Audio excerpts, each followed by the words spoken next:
give a couple points of view on Trump deploying the military. First, I want to say that I'm extremely happy that Trump has finally decided that he will deploy the military if the state National Guards do not get this nonsense under control. I also wanted to talk a little bit about this nonsense about racism, because Trump goes, "Don't be a racist. Don't be a racist." Now, a lot of people think that Donald Trump is a racist. Donald Trump is not a racist. However, he's in very hardcore denial about the racial issues in this country. He thinks that I think he's a believer in magic dirt theory, the idea that you can bring people from wherever and put them in this country and they'll behave just like the founding stock, and that's not true. I also believe that he is an elitist, in the sense that I think that he believes that the Jews are the chosen people or are some sort of master race, and I do believe that he is very pro-Zionist and things of that nature. I do not believe that he's racist in a normal sense. I don't believe that he has any animosity towards people based on race. For God's sakes, he dated a black supermodel for a time, and I'll leave a link to that, which is what I was trying to explain to all these white power morons back in 2016 when I did vote for Trump. But I didn't vote for Trump because he was a white supremacist. I voted for Trump for the same reason I was going to vote for Tulsi Gabbard. I thought Donald Trump was a civil nationalist, and I thought that he would do things good for everyone in the country. Now, regarding, quote, racism, who are the people with racial animosity? Is it white people? I think that's pretty crazy to think that. Most white people are so anti-racist that they're actually, they don't feel as though they're anti-racist enough. It's not sufficient unless they're prostrating themselves to everybody that's not white. In particular, the black people. What people don't understand is most white people that have racialistic views form these views based either on science or based on life experiences. Now, I formed mine based on both. I mean, you'd have to be dumb not to understand that there are racial differences in behavior and intelligence and things like that, generally speaking. Not that, when I say generally speaking, I don't mean 100% of black people behave like this or have low IQs or have high IQs or etc. That's not what I'm saying.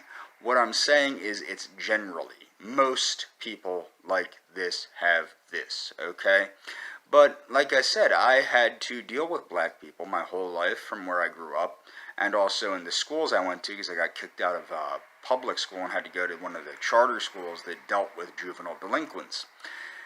So I dealt with a lot of black people, okay? So I know that black people do not like white people. The difference is, white people tend to love everybody that isn't white when they're separate from them, when they live in their gated communities or their rich little communities and the only black people they see is on television. But black people tend to despise and hate everybody that isn't black, based on their own crazed preconceived notions. Now, when I was 14 years old, I was in a mental hospital, and the black orderly now, I was a martial artist at the time, and he kept pushing me, because I got in a skirmish with one of the black patients that was saying racial things to me, called me a cracker, called me a honky, whatever, I forget. I know he called me a bunch of racial slurs, and I did something that required him to need help. And then the black orderly kept trying to test me, kept telling me, "Why don't you hit me, you white coward?" And he was a Philadelphia cop, the orderly. And so he had a very high-pitched voice, probably from high steroid use. But the thing was, he tried to choke me after I refused to hit him, because I'm not stupid. I hit him and 6 black people are going to shoot me up with God knows what and beat the ever-living hell out of me and say it was self-defense. So he tried to choke me. So I broke his wrist. I broke his hand and his wrist. Wouldn't you know, he tried to press charges on me.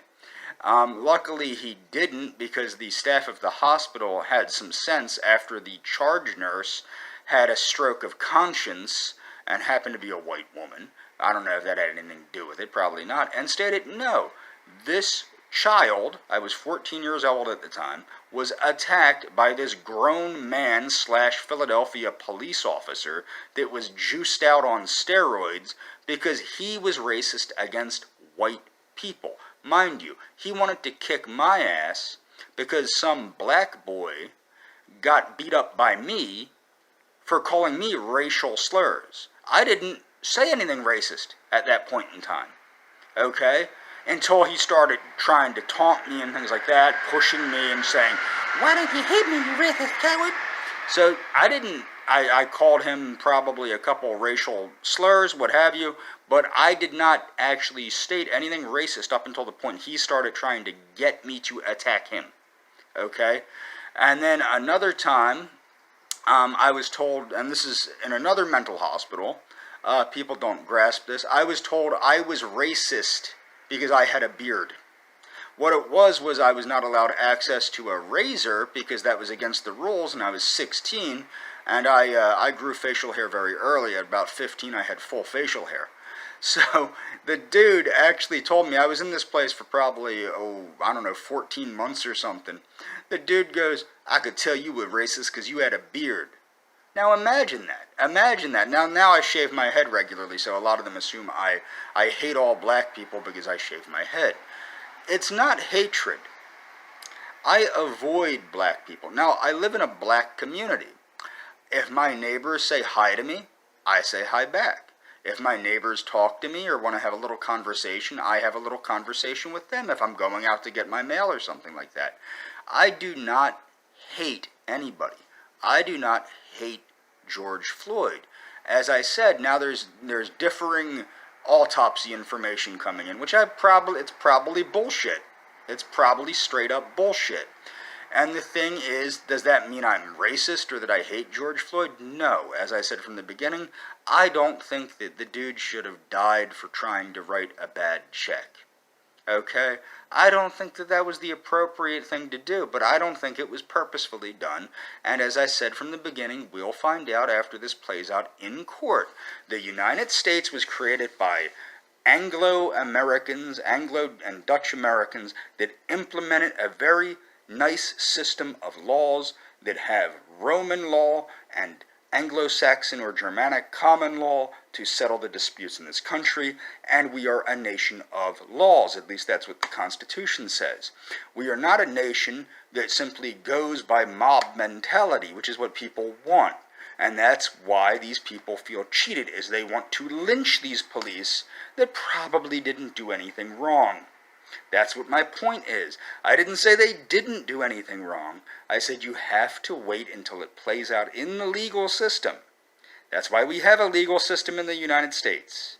And that's why this country was founded as a nation of laws, not feelings, not emotions, not crazy swings of the pendulum, not flipping a coin, but laws. Certain groups of people do not have the intellectual capacity or the emotional control to understand that this is a nation of laws. Now, back to Trump with the military. What didn't I like about that? Donald Trump goes, "You don't have to be a racist." Okay, well, the fact of the matter is, Trump didn't have to let tens of thousands of black criminals out of prison on the behest of Candace Owens, Jared Kushner, Kanye West, and who else? There's somebody, Kim Kardashian. That was the little crew that talked him into letting these people out of prison, who were put in prison under good bipartisan legislation, which protected black people from other black people. And as I've said, if these people are against blacks being murdered, who should they be protesting? They should be protesting black people. Black people kill more black people than any other group of people in this country. But you don't hear that. Now, Antifa is saying Trump can't declare Antifa as a terrorist organization. Well, I'm happy he finally did declare them as a terrorist organization, because they are a terrorist organization.